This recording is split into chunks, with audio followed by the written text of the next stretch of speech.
So Nisha, what's your opinion on cute baby animals? Aww. That's the correct answer. The barnacle goose is arguably the D student of the animal world, in that it tries super hard to be part of the food chain, but kind of sucks at it. I say this because before the barnacle goose is even allowed to have its first meal, it must first throw itself from a cliff. Okay, wait a minute. So they have to actually throw themselves off a cliff as babies? Yes, they do, yes. Why? Because geese are assholes. Seriously though, why? Because geese are assholes. Like, we'll get into that in a moment, but is there an animal on Earth that is more universally regarded as a prick than the goose? Probably not. I think that's like top tier prick. It is. Because we've got a friend, like me and you, who sent a message to a group chat we're in saying, I can't get to work today. And it's like, why? There's a goose. There was a goose just in the parking place for his work, and there was a sign on the door saying there's a goose, please don't leave. And he couldn't get to work. And there's a goose loose. Yeah, the goose was loose. And when they found out later, was there a net? It's like, no, it just landed and was being a prick.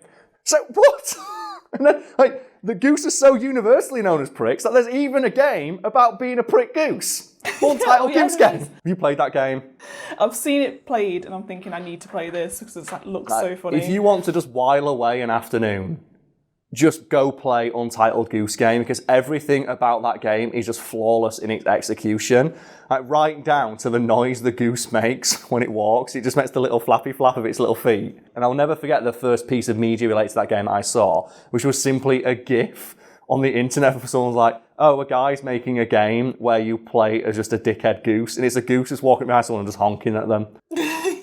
And I think my favourite thing about that game is just the title, which is Untitled Goose Game, because it was originally going to have another name, but in pre-production they just called it Untitled Goose Game, and fans liked that name so much that no, just call it that. And if you go to try and buy or download that game, one of the key selling points is that it has a dedicated honk button. Dedicated honk? Yeah, you just honk. It has no purpose, but you honk. Oh my god. And there's a great clip out there of someone who got a turbo controller. So a controller just presses whatever button you press thousands of times per second, and attached it to the honk button. So the goose is just honking at the speed of sound. Oh my god. And just chasing people around the village. I have weaponized this animal. It cannot be stopped. And before we move away from that game, I have to talk about perhaps my favourite meme to come out of it, which is when lockdown started. Yeah, fun fact, we're in lockdown. We're talking via a hands-free kit right now, and everyone's panic buying bog roll. Someone took a screenshot from the game of even the goose only takes one, and it's the goose taking a single toilet roll. It's even the biggest prick in the animal kingdom only takes one toilet roll. Don't be worse than the goose. And then people ignored that and bought 1,000 toilet rolls. So I didn't know this. Are people just using more toilet roll than me? Am I not using enough? No, I think just people are don't really make any sense when they panic buy, or when they're in panic mode. They don't really know what's logical anymore. They just, I don't know, I don't know what goes through their head. There was that story, I think, a guy who bought loads and loads of toilet rolls, tried to take them back to the shop. It's $10,000 worth. I think it was a story in Australia, and the shop went, nah. And he got really mad about it. He's like, it's toilet roll. Would you buy second-hand toilet roll? I was like, no. It's like, exactly. That's why it always baffled me when I used to work in a shop and they'd bring back worn underwear, shoes or soiled underwear. Underwear, and I'm like, I can't accept this. I'm like, why? Would you want to buy underwear that people had brought back? No. Or would you even want to handle it? No, you wouldn't. Well, that's the one. It's would you even want to handle second-hand underwear? Just that guy. Can I return £10,000 worth of bog roll? No. He got so mad, and everyone collectively went, "Go fuck yourself." Anyway, geese. So what is the reason barnacle geese start their life on top of a cliff and then jump off? Oh, they start their lives on top of cliffs because it's the safest place for them to be, because the crags of cliffs are relatively safe from almost every predator that would that preys on the geese.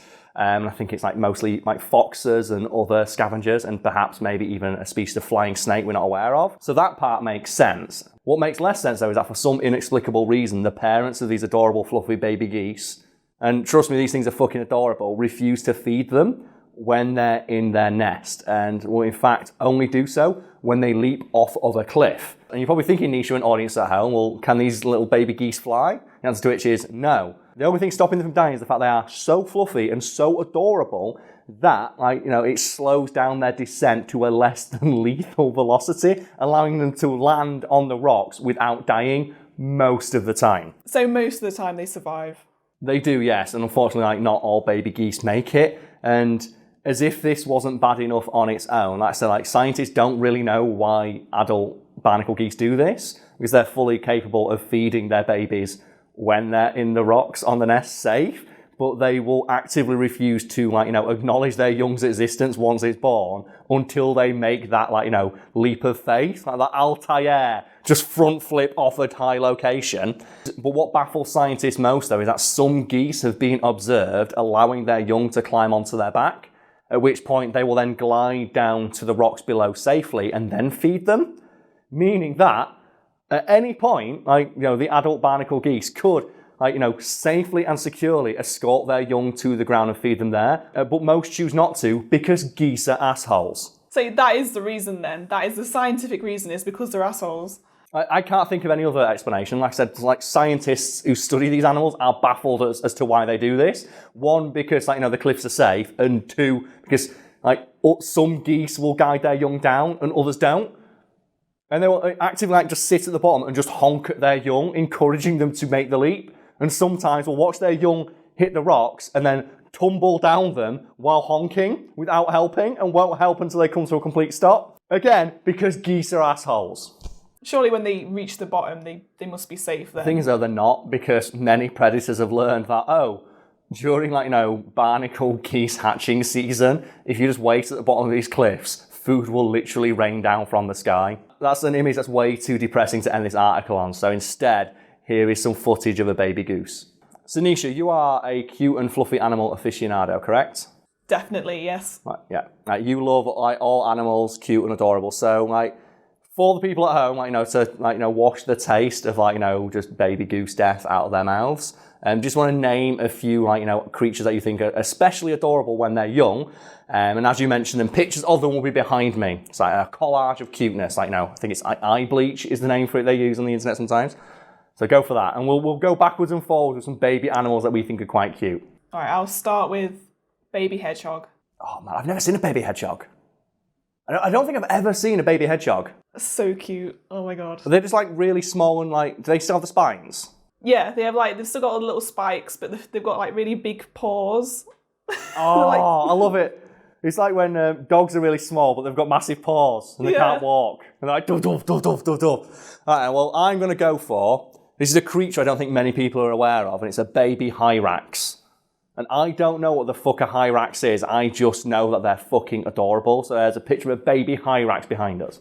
Because they look like the most nondescript, fluffy thing I've ever seen. If you were going to design a mammal, but only had, like, the default parts, you would design a Hyrax. It is like the completely circular scaletric set of the animal kingdom. It's so boring, but also adorable. Okay, I'm gonna go with a baby seal. Oh man, seals. They're just dogs. Yeah. Oh, they're so cute. Like, seals are just dogs. I don't care what anyone says. They are just water dogs that they've not learned. I don't get it. Like, they look so much like dogs. It's unbelievable. And they even bark like dogs. Except for that one, have you seen the clip of, like, the seal that's just like, just screaming? Yeah, I think so, yeah. I love that one. They're just so round. Like, last year I went to the Kyoto Aquarium, which is, like, famous for being the only aquarium in the world that has, like, a whale shark in it. Which is really strange, but they also had, like, a section dedicated to seals, and my favourite thing is just watching the seals, like, really lazily swim, and then accidentally just bump into the glass and their entire face goes... Because he just all swishes like, oh, he's adorable, it's a big dog. Okay, so you've got a baby seal, I think. I'm going to go for a weird one, like baby hippos. Aww. Because you know it's the forbidden cuteness. Because you can't touch a baby hippo, because mama hippo will bite your face off. Like, mama hippo is the most dangerous animal in Africa. Like, hippos are machine gun proof, but baby hippos are... Oh, so cute. Don't pet it, ever. Never pet the baby hippo. You don't need that hassle. You are not hardcore enough to survive petting the baby hippo. Okay, so another adorable baby animal for the lovely folks at home. I'm going to go with pandas. Oh man, you never see baby pandas, do you? Because, like, pandas don't fuck. Which is really strange. Like, baby pandas just look like just teddy bears. Yeah, oh yeah, I love them. Like, obviously, folks at home vote on what you think is the cutest. So I'm going to throw out a Hail Mary to try and win the competition and go for another animal that is adorable but also dangerous, and that is a baby honey badger. Oh. Because baby honey badgers are so tiny, but they've still got the viciousness about them. And like, they have like a really weird, they look like plastic toys, so the way they stand, they've got really stiff little legs. Yeah. And the big tail, and doof, doof, doof, doof, doof. And they're really cute in that regard. So that's what I'm going to throw in like my last example to try and win this one. What are you going for? Last example. Oh, God. I feel like I have to go for my all-time favourite animal, which is a cat, so I'm going to say kitten. Cute little kitten. And I'm presuming you're going to try and edit this one to find the cutest possible kitten picture you can. Okay. Yes. And all the folks at home, right, which one's cutest? Also, you know what? Fuck it. Chuck an adult goose on there as well. Just the anger goose in the background. The anger goose.